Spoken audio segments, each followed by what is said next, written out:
So, I just got into my Toyota ae86 and I haven't tuned it yet.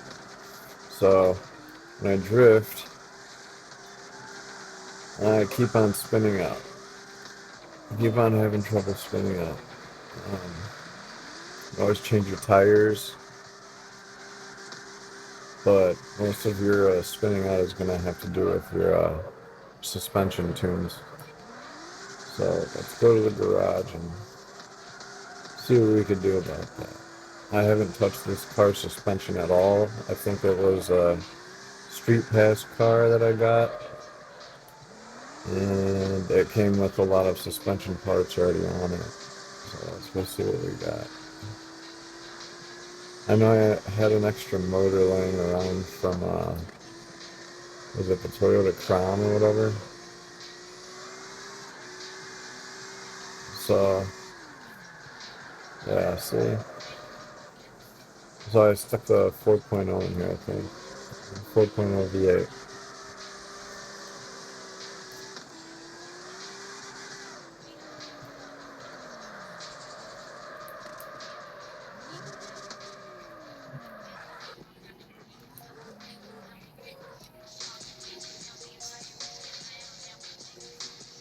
Alright, let's see what we got in here. Oh, I stuck a 2JZ in here. Okay, that makes sense. Oh, it's got racing parts. Cool. Alright, so it was a street pass car and it came with all these parts. So most of them are ultimate. The most important part you need of all these is probably your front suspension arms. And you need them to be at least an elite, I believe, in order to do the Ackerman angle. So what you're going to do is you're going to go to your Ackerman angle. You're going to start off at 0. So bring this all the way down to, okay, not 0, but 5. Start off at 5. You can mess around with all the other tuning later. Right now you're just worried about your Ackerman angle. See that? Not spinning out.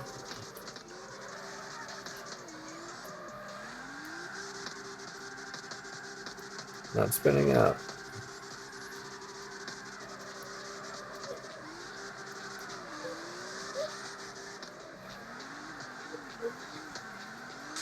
Oh, car's not low enough for that. Okay. Duly noted. Oh, but see, still spinning out. So we might actually have to upgrade to the ultimate front suspension arm because that's going to have a lot to do with you spinning out. Let's see what we can do. Let's see if we raise it up a little bit.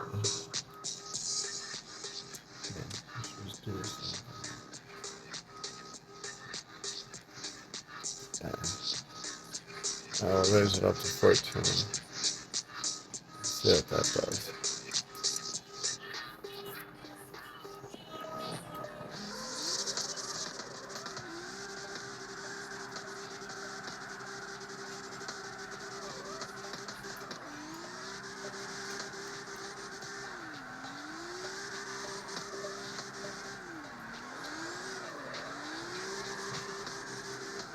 Still spinning out.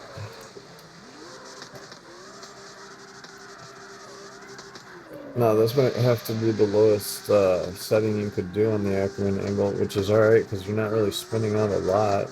You just have to have more control of your car. You never had me. You never had your car. LOL. Fast and Furious. I know, corny quote. But as you can see, like, you're not really spinning out as much. And you're getting your angle that you need for your drifts. Oh, really mystery that. So yeah, you can just play around with your Acme angle. I mean, I do have a 2JZ in here, so that's a lot of power. But yeah, still spinning out. Alright, so let's see what's going on.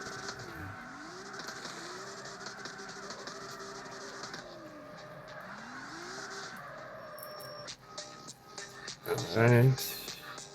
This is just this is one of the first settings that I mess around with just to help me out with it. And then you can go in and mess with the spring length and the stiffness and the anti-roll bars and the camber and the caster angle and all that fun stuff. But yeah, this is one of the first settings that I mess with. We'll just tune this car fully for drift, so.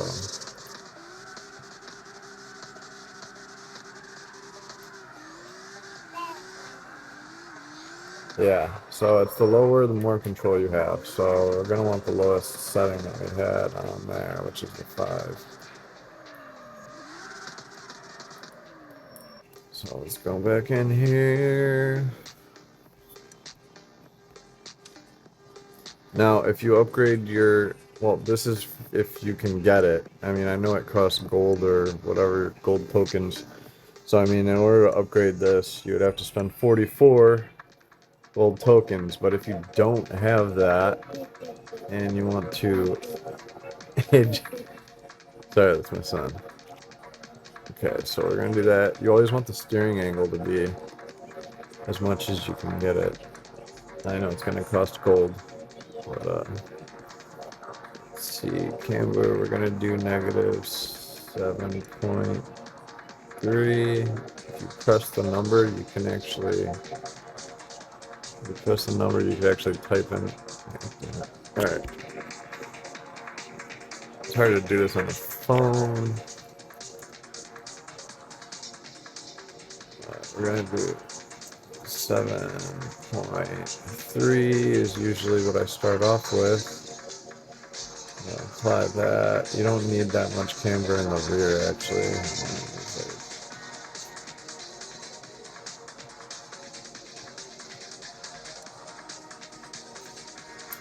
Start off. I usually do. I mean, unless you're going for looks. If you're going for looks, then do whatever, but for actual competition and stuff, you don't have to go that high for camber in the rear. Do that. We're going to go ahead and do the spring stiffness. We're going to do the front. We're going to keep the front as if, and then we're going to, you see how you mess with the stiffness? It raises and lowers the car. So we're going to loosen the suspension in the rear just a smidge.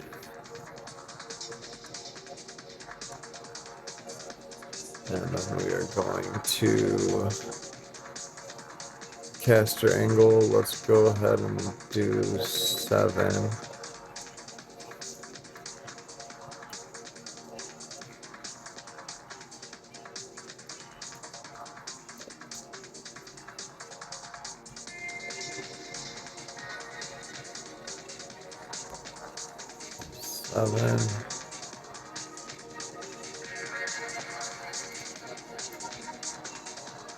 Alright, what the hell? Oh, I'm an idiot. Sorry. 7.5. Okay. Stiffness. We're going to stiffen up the front. Anti-roll bars a smidge. The rear ones we could do a smidge. Wheel toe, let's do some. Here, wheel toe, we're going to go to the front. And we're going to do negative 0.2. And then the rear, we're going to do a plus. We're going to start off with a plus 0.2. Actually,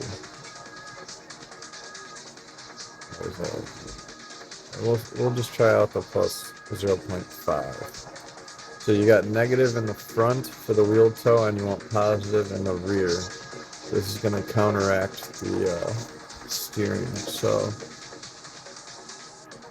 Gonna counteract the suspension. Let's see what we got. For drifting, I usually have my brake balance in the rear, more towards the rear, so when you're drifting mid-drift, you can press on the brakes and it'll help you control your drift a lot more. Okay, let's see what we got here. Okay, well, let's check it all out. Trying to make this like the shortest video possible, but it's not working.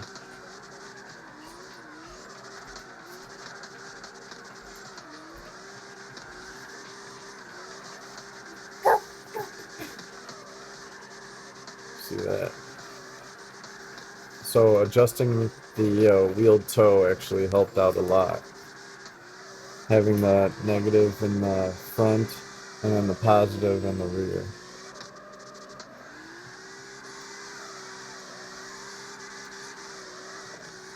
Now it also depends on what type of tires you have on your car as well. If you're running the semi-slicks,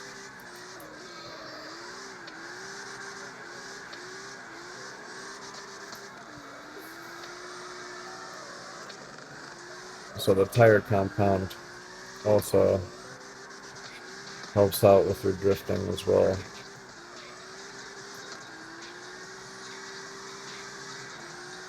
So as you're not spinning out, you're getting controlled drifts.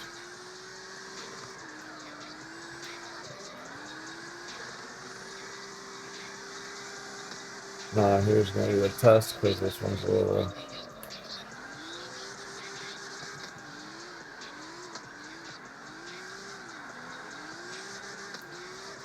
Yep. And this is how you make your Toyota ae86 a drift car.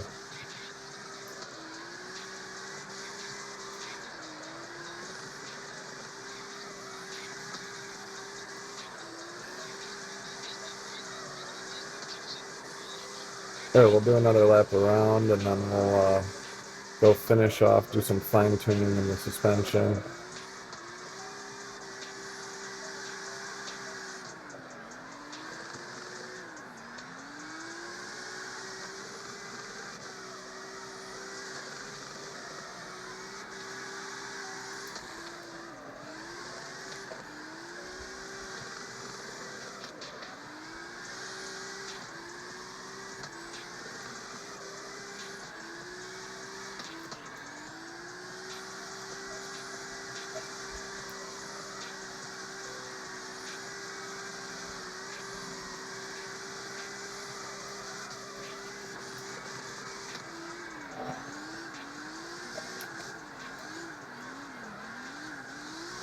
Oh no, we're in the gravel.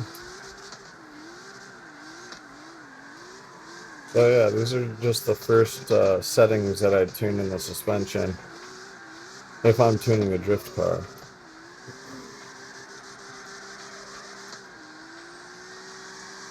Well, we're gonna run out of gas here. Now it also depends on how much horsepower and all that stuff that you have done to the car as well. So I mean, having a lower horsepower engine you might need less settings tuned to accommodate that. Because you have more horsepower, you're going to have to tune it just a little bit more to help keep that horsepower under control.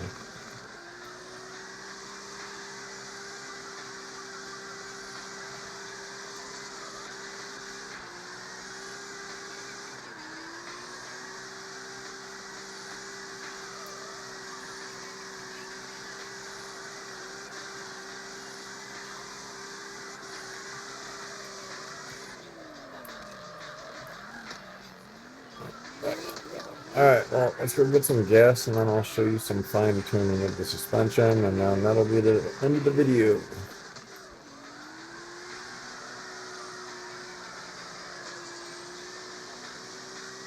I hope this video helped. If you have any other questions, I mean, I could answer as soon as I can, just on the comments.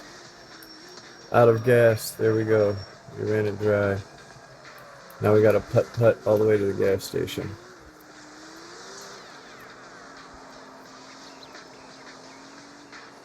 Oh yeah, putt.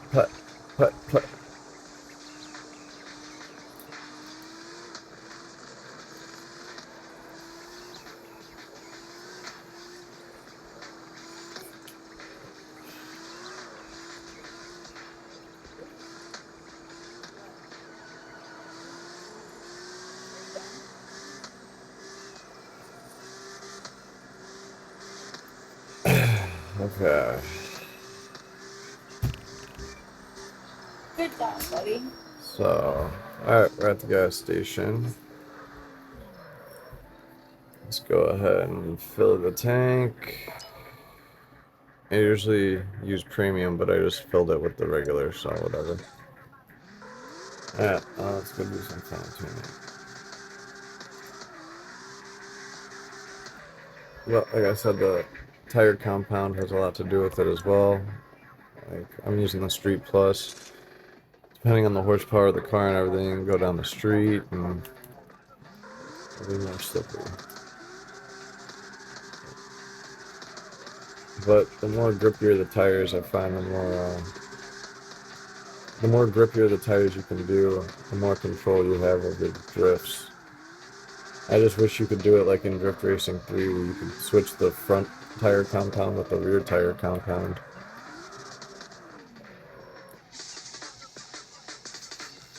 Let me just check everything over real quick.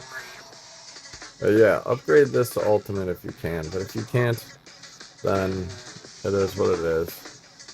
So we have all this set up. We have less stiffness in the rear, and we could do more stiffness in the front, but I think it feels good the way it is right now. Camber, like I said, you don't have to go crazy in the back unless you want the looks. The wheel toe, you want the positive in the rear and the negative in the front. That is going to help counteract the suspension when you're in the angle. And then you always want to max out your steering angle no matter what car it is. And then your Ackerman angle, that's what I start with at all times. And then you can go into the caster angle and all that stuff. But first things first, Ackerman angle. Second thing, wheel toe, front and rear. And that's how you prevent your car from spinning out and making a decent drift car. Thanks for watching. Drop a like, comment, bye.